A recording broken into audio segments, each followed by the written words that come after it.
Meus amados, durante a semana, durante um mês e pouco, nós estávamos fazendo um curso bíblico chamado Aconselhamento Pastoral em Tempo de Crise. Muito bom, achei maravilhoso, terminei quinta-feira, e uma das questões caiu sobre o ato da ansiedade. Então eu achei muito bom, como eu estou falando de família, a gente trazer isso para o nosso dia, somente nesse momento de causa solidária, né? Então, Jesus transforma a minha família, o nosso tempo, durante o mês de maio, né? O mês da família. Então, esse é o nosso tempo. E dentro dessa ansiedade, nós vamos falar em tempo de isolamento, como lidar com a ansiedade. É o nosso subtema dentro. Jesus transforma a minha família. Então, em tempo de isolamento, como lidar com a ansiedade? Como se lida com isso? Como que você trabalha com isso? E eu quero abrir, pedir os irmãos ficarem com a sua Bíblia, Filipenses capítulo 4. E permaneça com a sua Bíblia aberta aí, tá? Nós vamos escolher alguns textos dentro de Filipenses. Então, Filipenses capítulo 4, versos 6 e verso 7. Eu vou estar lendo aqui os dois versículos na NVI, né? Nova Versão Internacional. Então, os irmãos, esteja aí acompanhando. Amém? Vamos achar? Você em casa também possa abrir sua Bíblia. Filipenses 4, 6 ao 7. Assim diz a palavra do Senhor: não andem ansiosos por coisa alguma, mas em tempo, pela oração e súplica e com as ações de graças, apresente seus pedidos a Deus. Verso 7: e a paz de Deus, que excede todo entendimento, guardará os seus corações e as suas mentes em Cristo Jesus. Amém?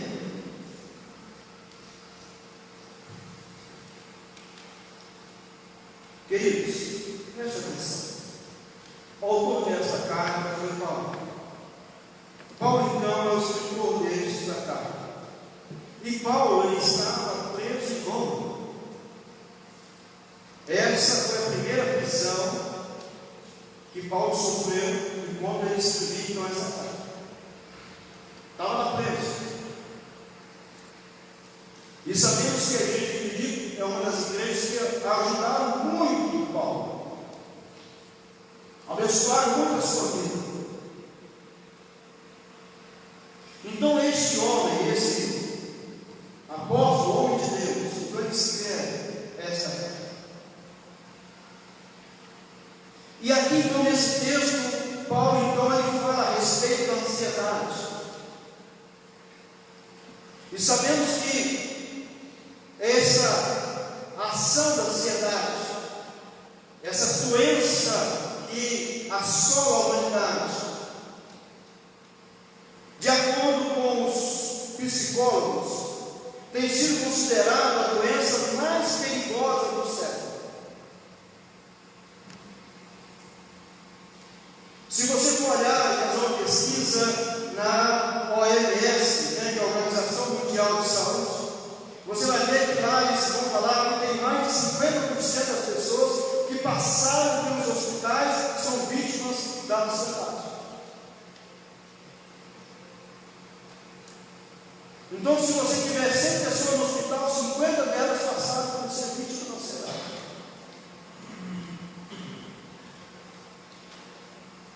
Podemos dizer hoje que a ansiedade atinge qualquer faixa etária. Por exemplo, crianças, adolescentes, jovens, adultos e idosos. Não há exceção, não há uma faixa etária para a ansiedade chegar.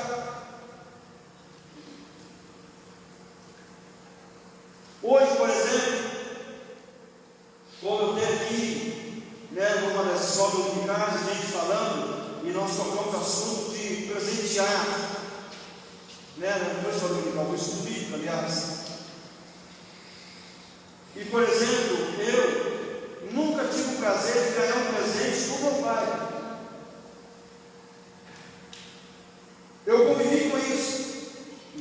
isso, eu adquiri uma ansiedade. O tempo que eu vivi.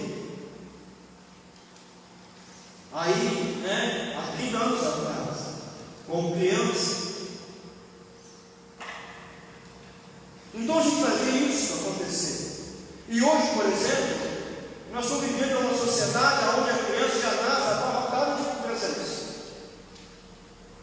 Ela nem sabe onde vai começar a brincar. E muitas vezes pega um brinquedo ali e de repente, por 2 horas, abandona ele e é outro presente.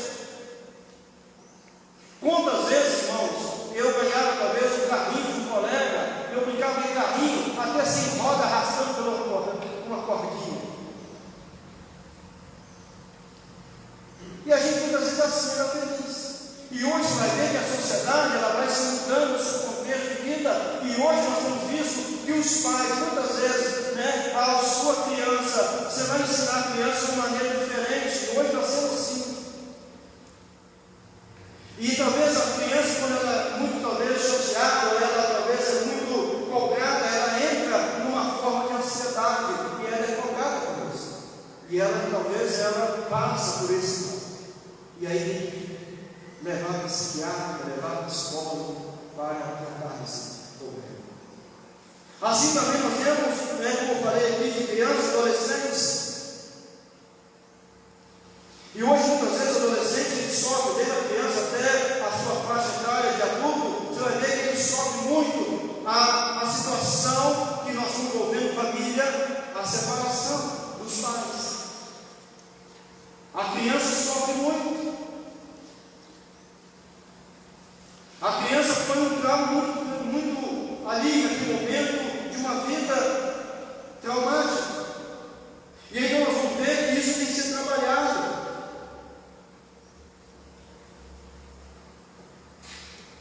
Você vai ver um jovem, por exemplo,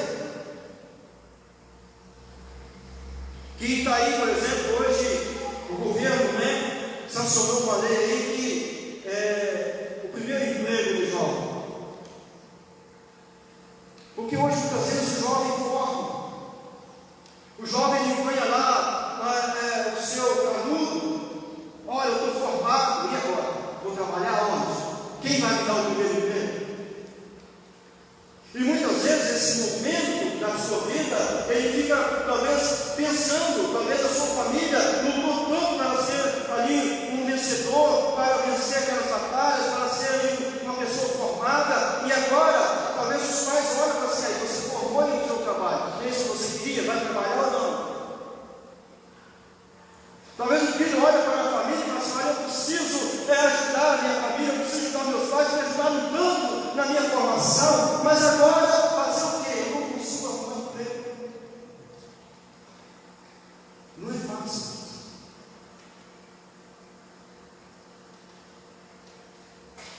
E aí você vem para o adulto, aonde muitas vezes temos problemas conjugais, aonde muitas vezes há uma divergência entre a vida conjugal, aonde muitas vezes há um caos, por exemplo, o marido está empregado e de repente fica desempregado, ou a esposa está empregada e fica desempregada, a renda cai, começa a criar confusão, começa a criar problema, começa a faltar coisas, você não consegue controlar e começa ali a ansiedade.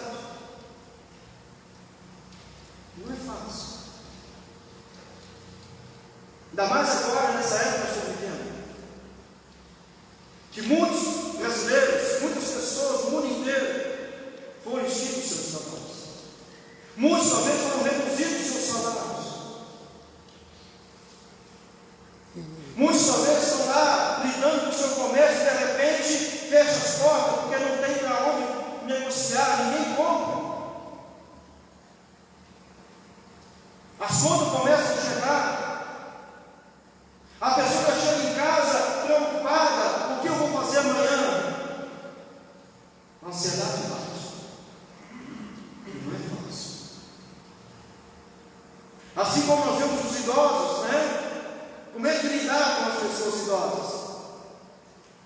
Que talvez estão aí, muitos jogados em um lar, né, vamos dizer assim, um asilo, um lar de recuperação, aonde os filhos, talvez os parentes abandonam, deixam lá.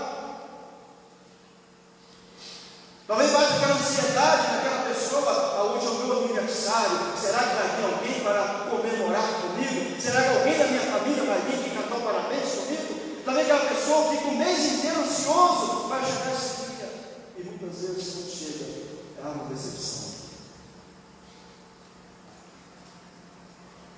Então a gente vê que a ansiedade, ela não escolhe pessoas, ela chega, e aí nós vamos lidar com isso. E o grande problema é que a ansiedade é uma doença causada pelo pecado. Queira ou não queira, é um pecado. É por isso que a Bíblia trata deste assunto e tem resposta para isso. E é onde eu preciso trabalhar com os irmãos. Primeiro ponto, em tempo de isolamento, como lidar com a ansiedade? Primeira coisa, a ansiedade é resultado de olharmos para o problema em vez de olharmos para Deus.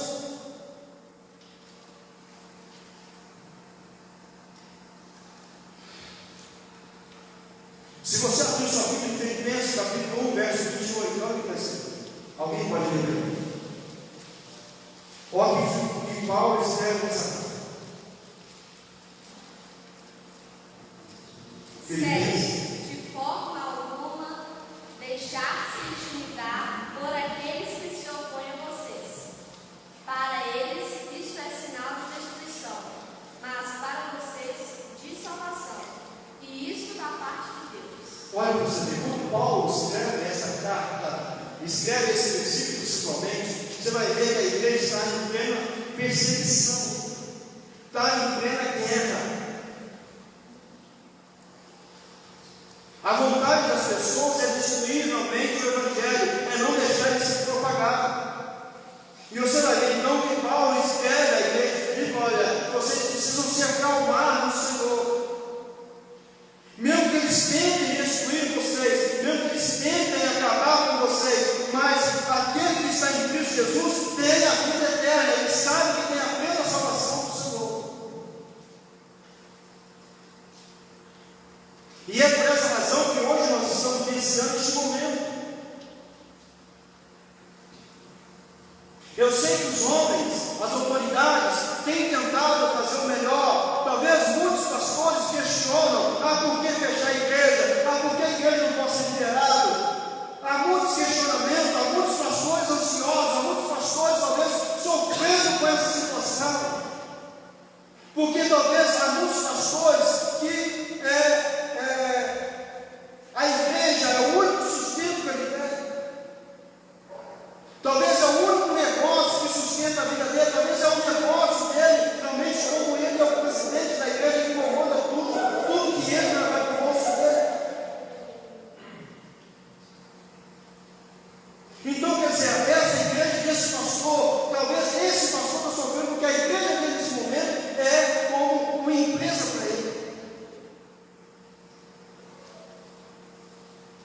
E por essa razão, esses pastores, que talvez sofrem com essa consequência, assim como os nossos pastores da nossa denominação, talvez sofrem por isso, porque talvez a igreja é pequena, não tem uma renda suficiente para ajudar o seu business.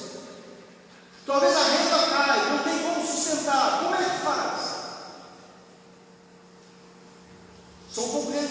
E se eu ficar preocupado com isso nesse tempo que nós estamos vivendo, como é que eu vou trabalhar essa sociedade? Como é que eu vou lidar com uma situação que possa acontecer? São problemas. Então, a ansiedade é resultado de olharmos para os problemas em vez de olharmos para Deus. E aí esse problema é muito sério. Porque quando eu olho para o problema e quando eu deixo esse problema ultrapassar os limites, significa que eu estou deixando ele maior do que Deus. Eu estou diminuindo Deus na minha vida e colocando o problema maior do que ele. Aí, como eu citei aqui o caso da vida conjugal,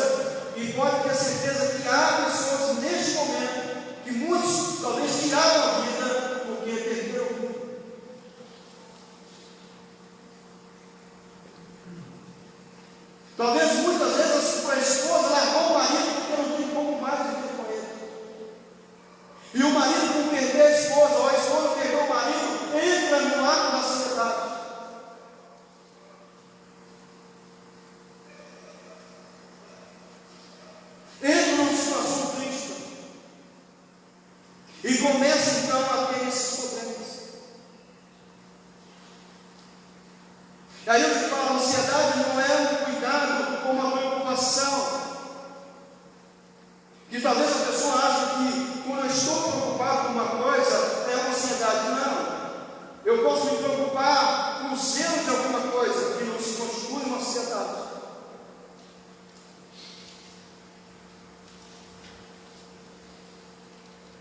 Que nos leva a lidar com responsabilidades diárias de maneira responsável. Por exemplo, o apóstolo Paulo esteve preocupado, uma preocupação com todas as igrejas, mas pode-se observar que o foco dessa preocupação são outras pessoas e que este sentimento não o fez parar de agir. A ansiedade também não é o desejo de querer fazer um bom trabalho. Podemos planejar, elaborar planos e estratégias sem agirmos de maneira irrequieta. Então, nós precisamos olhar quando os problemas surgem, quando a situação chega, eu preciso trabalhar esse momento na minha vida, não deixar que esse problema que surge, ele não se torne maior do que Deus. O Senhor é Deus.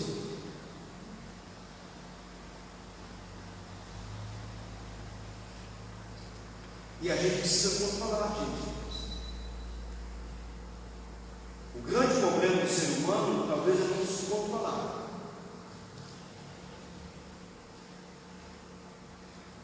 Tem pessoas que ganham R$1.000 e querem gastar 2. Aí daqui 6 meses está devendo 6 mil. E os 1.000 que ele está devendo vai pagar. Quer dizer, um controle financeiro. Descontrole. Então isso tem que ser trabalhado. E a pessoa então começa a pegar outros valores para tapar aquela brecha que abre naquele momento. Mas uma hora vai estourar isso tudo. E quando estoura, o que acontece? Então, nós, como ser humano, precisamos trabalhar isso. Quando isso surge, eu preciso dar um break. Igual, por exemplo, nós somos motoristas, eu dirijo carro, Marcelo, os demais aqui que tem pessoas que dirigem carro, sabe que ali no painel tem uma luzinha vermelha. E aquela luzinha vermelha, uma delas é do óleo. E você está andando numa autoestrada, e de repente aquela luzinha vermelha começa a piscar. O que você vai fazer? Parar. Porque se você continuar, o seu motor vai fundir, você vai ficar a pé na estrada. Você tem que parar e ver se realmente o óleo abaixou, realmente precisa de óleo ou não. Você precisa estar dando atenção naquilo que está acontecendo. Talvez a nossa vida é assim, irmãos. Talvez a luzinha vermelha está surgindo em nossa vida. A luzinha vermelha está acendendo em nossa vida e nós não estamos olhando. Esse momento que está chegando em nossa vida, esse momento que chegou, aliás, essa pandemia no mundo inteiro, chegando ao Brasil, parando tudo, é sinal que nós paramos de pensar, porque o homem estava fólico, o homem estava sem tempo para nada. E Deus falou assim: olha, eu vou permitir, com minha permissão, tudo isso acontecer, para ver o que o povo vai fazer. O mundo estava praticamente com a luz acesa.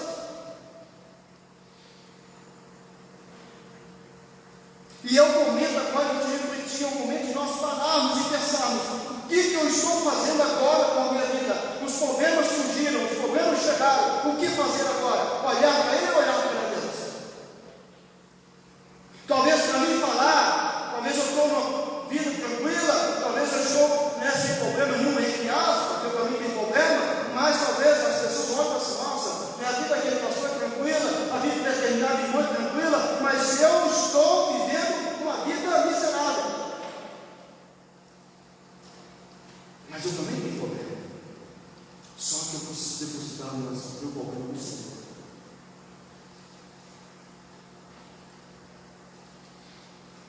E grande problema, irmãos, ele começa. E a gente precisa trabalhar com ele. Como eu vou fazer isso? A luz da vermelha talvez acender. E você precisa parar. E precisa dar um jeito de mudar a situação. Segundo ponto. Em tempo de isolamento, como lidar com a ansiedade? Segundo, a ansiedade é resultado de relacionamentos quebrados. Primeiro, vemos o problema. Segundo, o relacionamento quebrado. E um dos relacionamentos quebrados, muitas vezes, se torna na vida conjugal, se torna falta de emprego, se torna talvez um ato de divergência entre pessoas. Olha o que vai ser em Filipenses capítulo 2, verso 3a, só parte A.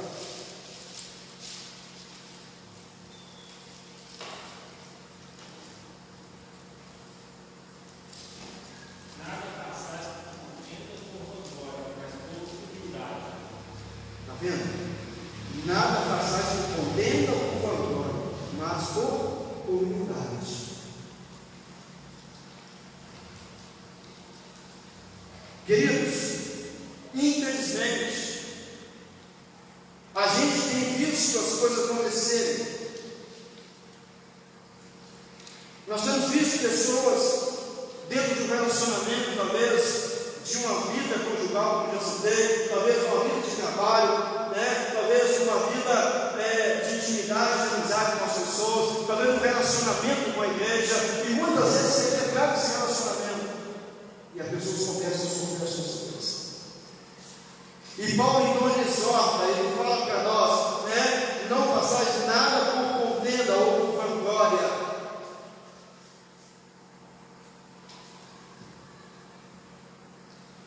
Queridos, se alguém chegar e falar assim, olha pastor, na sua igreja tem pessoas que pregam demais, na sua igreja tem pessoas abençoadas, grandes pregadores. Irmão, você acha que eu vou ficar triste? Não, eu vou ficar alegre, porque Deus tem levantado pessoas para fazer a obra do Senhor. Mas há pastores, há pessoas que não gostam disso.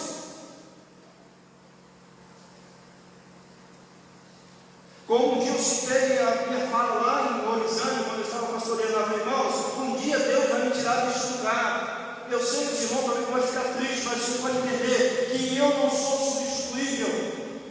Pode vir alguém ficar no meu lugar e fazer um trabalho muito melhor do que eu fiz. Isso é tudo para a honra do Senhor, porque eu quero que a obra de Deus cresça.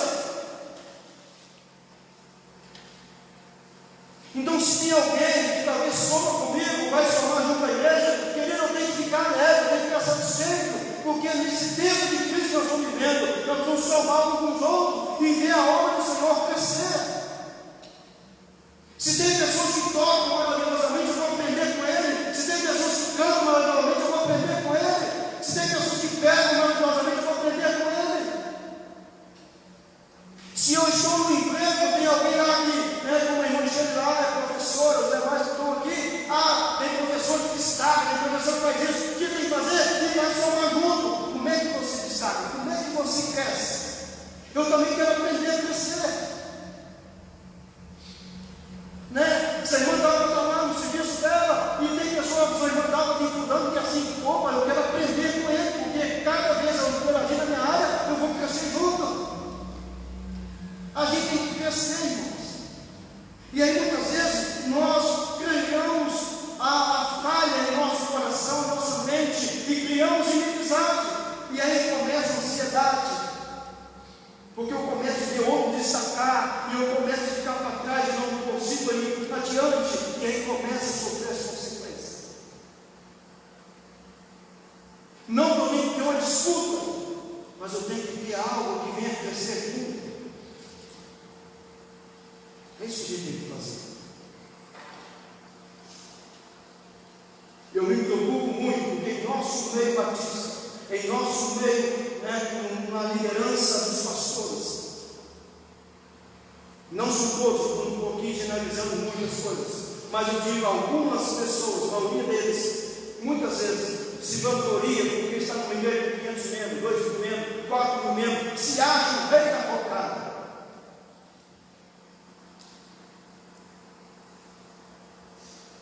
Eu fico feliz quando eu vejo um colega. Qual nível você está, colega? eu estou na primeira igreja batista de tal cidade. Quantos membros? Eu me igreja em 700 membros. Oh, meu Deus, o que você fez para você querer crescer? Eu também quero só mais vida. Eu quero aprender também a crescer. Agora tem pastores que estão nessas igrejas, sabe o que faz? Olha para mim e fala assim: você está indo para a igreja. Eu estou na primeira igreja batista em Orizana, quando eu estava lá, por exemplo. Quantos membros você tem? Ela tem lá 62 membros. 62? Depende. Mas não vê o trabalho que ele está fazendo lá. Ele não vê a quantidade de pessoas que ele pegou lá para assumir. Tem pessoas assim, tenta diminuir gente, tenta acabar com a gente, tenta acabar com os seus sonhos, tenta acabar com a sua vida. E a gente precisa aprender com isso. Como lidar com a sociedade? Como lidar com essas coisas quando vai no nosso coração? Né? São problemas, são atos de quebramento de relacionamento, de tomar cuidado. Lá no verso 3, verso 19, Filipenses, capítulo 3, verso 19, diz o seguinte: olha, nesse texto, há pessoas que só pensam nas coisas terrenas. O fim deles é a perdição, o Deus deles é o vento, e a glória deles é para a confusão deles mesmos, que só pensam nas coisas terrenas.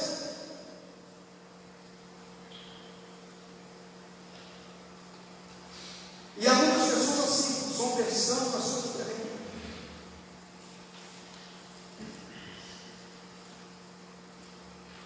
E a gente precisa trabalhar isso, tomar o devido cuidado com tudo, trabalhar o que é caminho, né? Para não ser quebrado o nosso vínculo de relacionamento. Dois aspectos de ansiedade que eu quero trabalhar com vocês: o passado e o futuro. Vamos trabalhar o passado. Preste atenção. Lá no verso 13, que é Filipenses 3, diz o seguinte: irmãos, não penso que eu mesmo já o tenha alcançado, mas uma coisa faço, esquecendo-me das coisas que ficaram para trás e avançando para o que estão adiante. Pensa um pouco comigo. Volta um pouquinho a sua ficha aí, a sua memória, lá na vida de Paulo. Vamos aqui discorrer um pouquinho sobre a vida de Paulo. Quem é esse homem antes de ser cristão? Primeira coisa, esse homem era um carrasco. Este homem era um perseguidor da igreja, dos cristãos. Este homem entrava nos lares das pessoas, raspava as pessoas pelo cabelo, julgava na masmorra. Esse homem entrava na sinagoga, entrava nas igrejas, metia o pau em todo mundo, dava ali sentença de morte para as pessoas, como foi o caso de Estevão. Este homem foi ruim. Este homem tinha uma vida infelizmente miserável, uma vida que as pessoas olhavam e temiam ele de medo, porque este homem era ruim, perseguidor. Mas um dia Jesus se encontrou com este homem. Agora você pensa comigo, se este homem não tivesse recebido uma cura do Senhor, se esse homem realmente não tivesse sido libertado totalmente de Deus, diante de Deus, a sua vida miserável, como é que seria a vida dele? Aí você vai ver que este homem ele foi curado do alto da cabeça aos pés dos pés. Com certeza, se ele não tivesse sido curado por Deus, este homem ele estava infelizmente internado como louco em um sanatório. Então esse homem, ele foi curado. Assim é a nossa vida cristã, irmãos. Quando nós fazemos algo de errado lá no nosso passado, precisamos trabalhar o nosso eu dentro de nós, precisamos trabalhar a nossa mente para que Deus venha nos curar.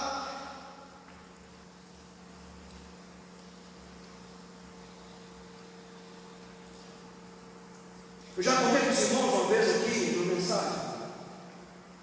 Eu com 11 para 12 anos de idade, ouvindo meu pai, a sua boca falar que aquele filho que nasceu deveria ter nascido morto, que era eu. Pensa eu ouvir isso do meu pai, um camarada que nunca me deu assistência, um camarada que nunca me acompanhou em nada, nem no colégio, quando tinha lá momentos de reunião reuniões dos pais e dos meus pais, nunca foi. Eu me esforçando, andando 3 quilômetros a pé para ir e 3 para voltar, no escuro, 10h30 da noite, sem ele me buscar no colégio.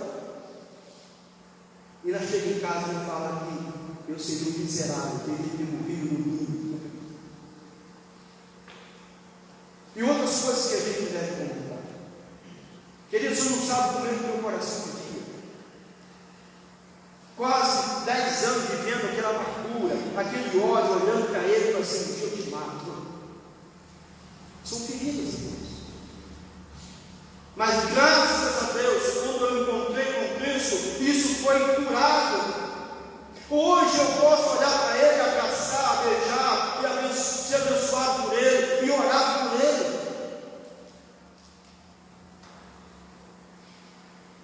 Agora você imagina se eu tivesse como vida cristã, dentro de uma igreja, trabalhando isso na minha vida, e toda vez olhando para ele e falando assim: você fez muito mal para mim. Eu não quero dizer, irmãos, quando você é cortado, a cicatriz some, não, a cicatriz fica. Mas quando você olha para a cicatriz, você não olha com dor. Você olha para assim: isso aqui me causou muito dor, mas Cristo veio e eliminou a minha dor. É isso que o Senhor faz. E assim, muitas vezes, assim, o nosso relacionamento, talvez você está agarrado lá no passado. Talvez sua mente está lá no passado, e você está sofrendo muito isso até hoje. Você não consegue perdoar, a sua mente está confiada, você precisa trabalhar isso. E morre aí dentro do seu coração ansiedade. Toda vez que você vê aquela pessoa, você fica ansioso. Toda vez que você vê fulano, você fica ansioso. E você precisa trabalhar isso.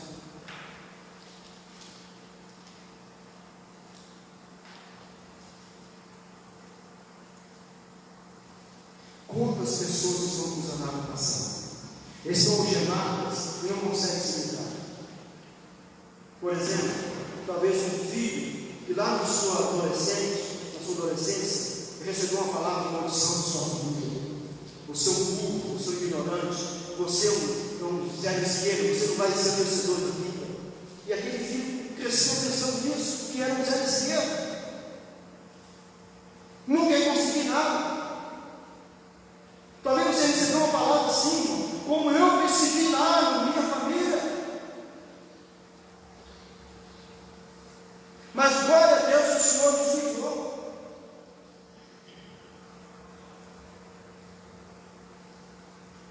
Talvez um aluno lá no colégio, lá dando seus primeiros passos, lá no segundo ano, no terceiro ano que seja, apresentando toda ali, talvez ele tenha aquela paciência para ensinar, o aluno 2 mais 2 são 4, talvez o aluno tenha dificuldade de aprender, aí você profere uma palavra de maldição e aquele aluno guarda isso. E você põe a raiva daquela professora da professora. Ninguém trabalha isso nos pais. Você fica com ansiedade com isso. A esposa recebe, talvez, do esposo a palavra de maldição, ou vice-versa. Talvez fique aquele rancor dentro do coração. Precisa trabalhar com isso. Você precisa aprender a perdoar e ser perdoado. Lembra lá no primeiro livro de Samuel, no caso de Ana? Ana estava no templo. E aquele profeta ali chegou perto e falou assim: mulher, para de se embriagar. Você está embriagando demais, você tem um tempo sagrado. Você imagina se aquela mulher recebesse aquela palavra daquele homem e colocar no coração e criasse um ódio dele. Ela não conseguiria mais voltar ao templo, ela não conseguiria mais orar ao Senhor, ela não conseguiria mais ter uma vida cristã. Como muitos dentro da igreja, talvez recebam a palavra dessa forma, talvez é do irmão, talvez é do próprio pastor, do próprio diabo, alguém da igreja talvez te fere com a palavra e você guarda isso no seu coração. E a gente precisa aprender isso, irmão. Se alguém profetizar algo ao contrário da minha vida, o que eu tenho que fazer? É ir lá às pessoas e falar: olha, o que você falou não foi legal, eu não gostei, eu preciso que você corrija isso aí e me perdoe se eu estou errado. Porque senão você vai sofrer de ansiedade. E é pecado. Porque vai correr em você, vai criar uma mágoa, uma tristeza, um ódio, e vai te dar problema na sua vida espiritual. Precisamos aprender isso, como quero servo de Deus. Servo de Deus. Mas glória a Deus, que aquele profeta, o homem de Deus, deu uma palavra de confiança para aquela mulher. Olha, então se não é mulher dele, o Espírito Santo, pode ter certeza que Deus está te falando. Daqui a um ano você vai receber. E ela recebeu para a glória do Senhor. Tem pessoas que conseguem viver o presente, o momento, já vivendo o futuro, já vivendo um momento de ansiedade crítica. Eu estava ouvindo uma fala do pastor Fernandes de Arroba, dizer que estava no seminário e dizer que saiu de manhã para ir até o refeitório, e quando ele sai do seu quarto, passa em frente do quarto de um colega, o colega está de joelhos, chorando amargamente. Ele olhou assim para o seu lado: o que aconteceu com o colega? Chegou lá e falou assim: o que aconteceu, colega? Ah, minha mãe, sua mãe, eu estou com medo dela morrer. Ele falou assim: mas qual hospital que ela está? Vamos orar? Não, eu estou com medo dela morrer futuramente. Já estava sofrendo, antecipado a situação. Então você vai ver que naquele momento, o pastor olhou para ele e falou assim: rapaz, deixa sua mãe viver, rapaz. E quando ela ficar doente mesmo, você sofre por ela. Mas não sofre agora não. Você vai sofrer agora e vai sofrer depois, quando ela chegar para você. Então são coisas que a gente precisa aprender. E há muitas pessoas vivendo hoje um momento de sofrimento que vai ser, talvez está pensando lá, daqui 30 dias, daqui um ano, o que vai acontecer. E há muitas pessoas assim, sofrendo hoje o que ainda não viveu. Para finalizar, primeiro eu só quero dizer para os irmãos que as causas da ansiedade, nós temos um minutinho para nós terminarmos. Causa da ansiedade, olha o que está aqui, olha. Examinando várias teorias, pode-se concluir que a ansiedade é causada por vários fatores. E nós temos aqui 6 fatores. Primeiro, ameaças. Quando alguma coisa atinge algo que consideramos importante, ou quando sofremos alguma ameaça, perigo, autoestima, separação, valores e coisas semelhantes a essas. Conflito são provocados por duas tendências: a aproximação, que gera prazer e satisfação, e fuga, que não é agradável ou satisfatório. Medo de fracasso, medo do futuro, medo de rejeição, medo de intimidade, medo de assumir responsabilidade, medo da solidão, medo de mudança, medo de pessoas, medo da religião, medo até de Deus. Quarta coisa, necessidades não satisfeitas. Segurança, sexo, autoestima, autorrealização, sobrevivência, fisiologia, vários distúrbios físicos, dores, incômodos físicos, tensões, diabetes, pessoas portadoras de necessidades especiais, etc. Muitas vezes a pessoa cria, por exemplo, hipertensão, diabetes, já é causa constatada, que consta que muitas vezes é produzido pela ansiedade. Diferenças individuais, as reações diferentes nos relacionamentos, personalidade diferente do cônjuge, dos pais, ambientes sociais diferentes, religião diferente dos amigos, parentes ou cônjuge. Essas são algumas causas da ansiedade.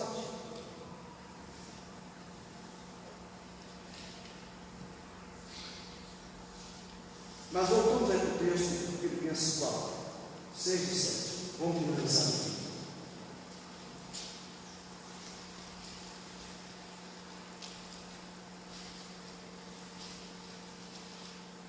Leia o primeiro parte do versículo 6. Fica escrito?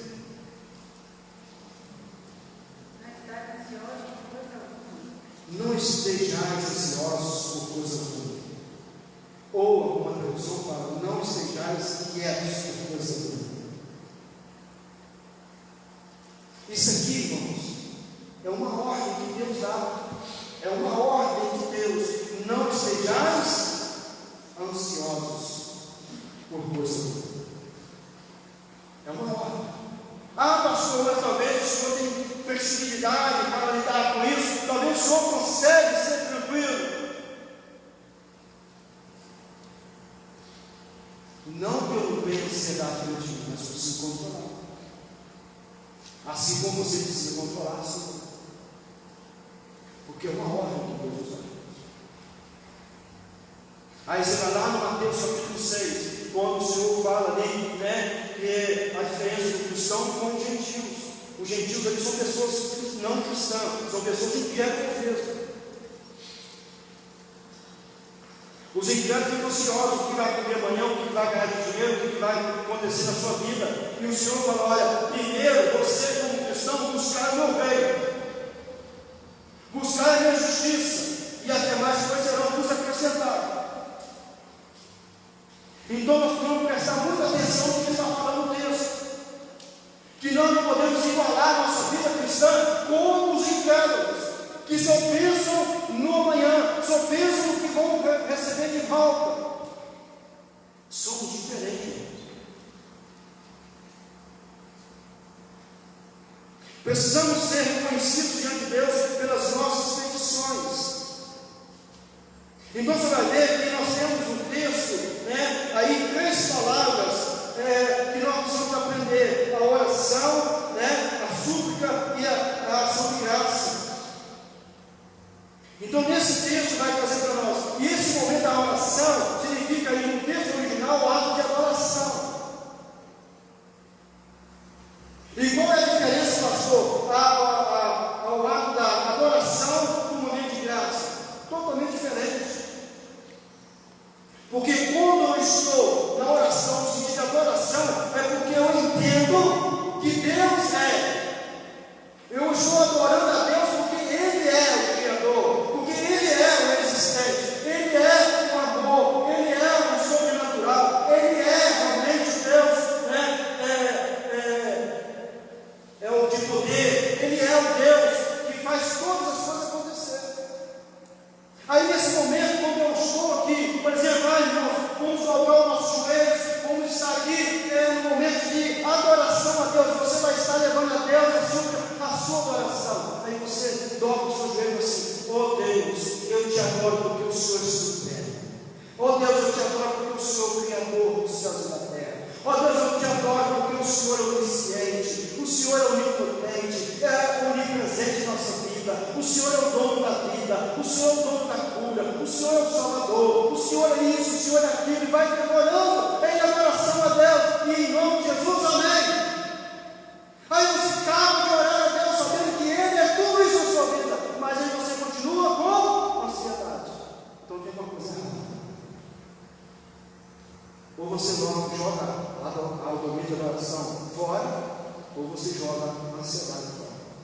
Porque não tem como você viver com as suas coisas. Então Paulo nos ensina que nós precisamos ser conhecidos diante de Deus pelas nossas petições. Qual é a primeira petição? Oração, que é a adoração. Qual é a segunda petição? É a súplica. Aí sim, você reconhece que Deus é soberano, você reconhece que Deus é Criador, você reconhece tudo isso.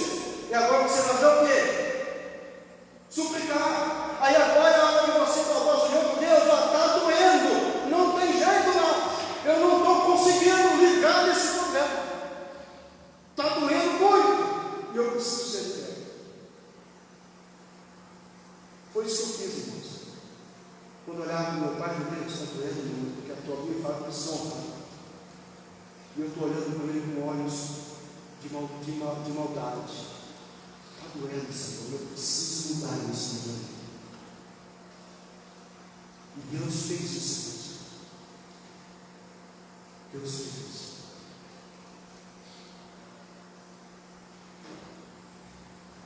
No ministério a gente sempre sofre com pessoas, batatas. E eu sofri uma batata uma vez. De um pobre membro de uma igreja, da igreja. Me colocou abaixo de uma situação crítica. Mas eu não consegui olhar com ele com os olhos de amargura, de tensão, de ódio. Eu olhava com ele com os olhos de Deus cura você. Deus pode curar você.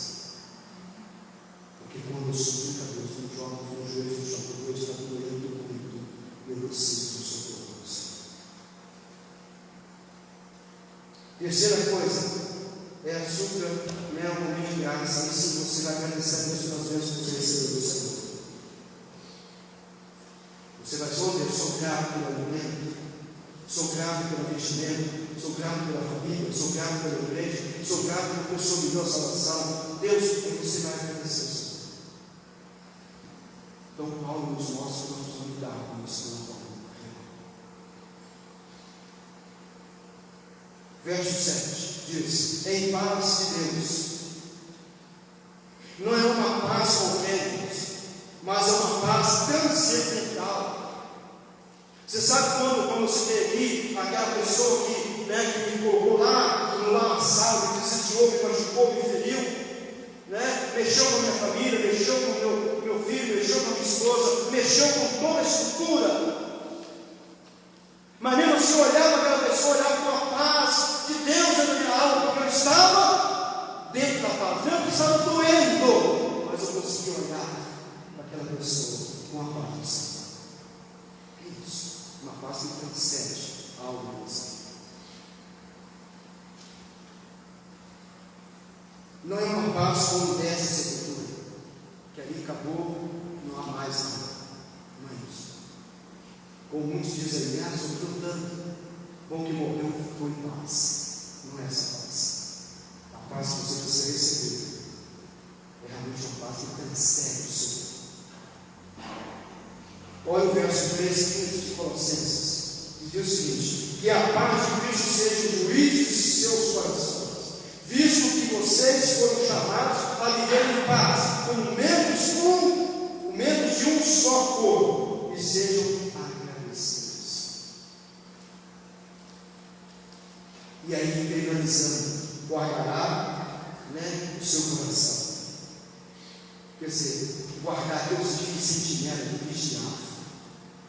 O que diz o Salmo 107:1? Está escrito: se não for o Senhor o construtor da casa, será inútil trabalhar na construção. Se não é o Senhor que vigia a cidade, será inútil a sentinela montar a guarda. Então, se não for o Senhor, o Deus da sua vida, que pode mudar a sua história, nada vai adiantar. E aí nós temos o sentimento que é a nossa mente. A contradição fala mente, a contradição fala sentimentos. Então, guardar nossa mente, glorificar nossa mente. E aí há muitas pessoas que sua mente infelizmente interditada. Você pode olhar em Lucas 11:24, fala que quando a pessoa conhece Cristo, é expulso o demônio da sua vida, é toda ordenada pela alma, é toda a barriga imundiça, tudo limpinho, tudo purificado, que o Espírito Santo faz a perfeição. Aí aquela pessoa, ela não envolve com o Evangelho, aquela pessoa não enche a mente com a palavra de Deus com coisas sadias. Sabe o que acontece? A Bíblia diz que o demônio rodeia, e não encontra para casa da vida, nem para se alimentar. Volta para o primeiro que veio e saiu. Sabe o que acontece? Ele chega e encontra a casa vazia, limpinha, toda ordenada, mas vazia. O que acontece? Ele entra e traz consigo 7 espíritos piores. E aí, as pessoas sofrendo as consequências. Quantos que são ansiosos? Quantos cristãos estão abarrotados de remédio para curar os cristãos? Precisamos jogar toda a ansiedade no Senhor. Mesmo que doa, mas eu preciso suplicar a Deus. Dobrar o joelho ao Senhor que está doendo, mas eu preciso de você. Falar com Deus, qual é o seu problema? Que Deus está precisando de Deus para nós. Amém? Que Deus encontre a pessoa, que realmente você possa crescer no Senhor, né? E aí nós temos um tratamento da ansiedade. É aprender a relaxar, procurar respirar profundamente alguns dias ao dia, praticar esporte ou simplesmente caminhada, evitar café, bebidas e produtos que contêm estimulante, como coca, cafeína e cigarro. Tirar 10 minutos do dia para alongar e meditar, observar os pensamentos e direcioná-los para que sejam agradáveis a Deus. Se você fizer isso, eu creio que Deus vai fazer grandes coisas na sua vida. Amém? Vamos colocar em pé. Vamos colocar. E que Deus esteja te abençoando, meu irmão. Que Deus esteja te dando, através dessa pequena mensagem, que Deus falou comigo desde quinta-feira passada, dia 21 agora. Que eu acabei de fechar todo momento ali, fiz o meu questionário. E desde segunda-feira eu falando, estudando essa parte da ansiedade, foi desde segunda, muitos textos. E Deus me deu essa palavra. Pessoa vai ser o momento de falar com você e falar com você. E que você possa ter aprendido alguma coisa. E eu creio que Deus com certeza está no seu coração. Tome o seu coração. Feche os seus olhos. Aliás, cubra a sua cabeça, né? Feche os seus olhos. Eleva os seus pensamentos ao Senhor. Tudo aquilo que você ouviu até aqui. Você é família. Você tem suas lutas. Você tem o seu dia a dia. Eu creio que não é fácil isso. Ainda mais agora nesse momento de sua vida. Talvez não conviva dores na externa, convive com os filhos. Talvez ele entre complicações. Talvez ele fique ansioso porque causou uma adversidade. Mas eu quero dizer assim: suplica a Deus, Deus irá resolver todos os seus problemas. Tudo que você talvez está passando, Deus irá trabalhar com certeza com você. Pai querido, diante da tua presença, Deus, obrigado por esta noite. Obrigado, Deus, por nós estarmos aqui nesse período da tarde, te louvando e dizendo o teu nome. Deus abençoe, Deus, os irmãos que estão em casa, que ouviram a mensagem. Ó Deus, eu sei que o Senhor abençoe o lar dos seus filhos. Deus abençoe a igreja do Senhor neste lugar. Cada irmão que está necessitado aqui presente possa voltar para o seu lar, sendo guardado e amparado para as mãos poderosas do Senhor. Deus, uma semana agraciada em tua presença, nossa. Perdoa as nossas falhas e fazendo com que nós crescemos no Senhor. Deus, assim eu oro, e assim eu abençoe o teu povo, assim eu abençoe o teu povo que está nos ouvindo em seus lares, e sejam abençoados pela mão de Cristo, pelo poder de Deus. Assim nós oramos em nome santo de Jesus. Amém. Que Deus te abençoe, vai em paz, e que Deus te dê uma noite agraciada na presença do Senhor. E até a próxima oportunidade, se assim o Senhor nos permitir. Domingo, 9 horas, domingo.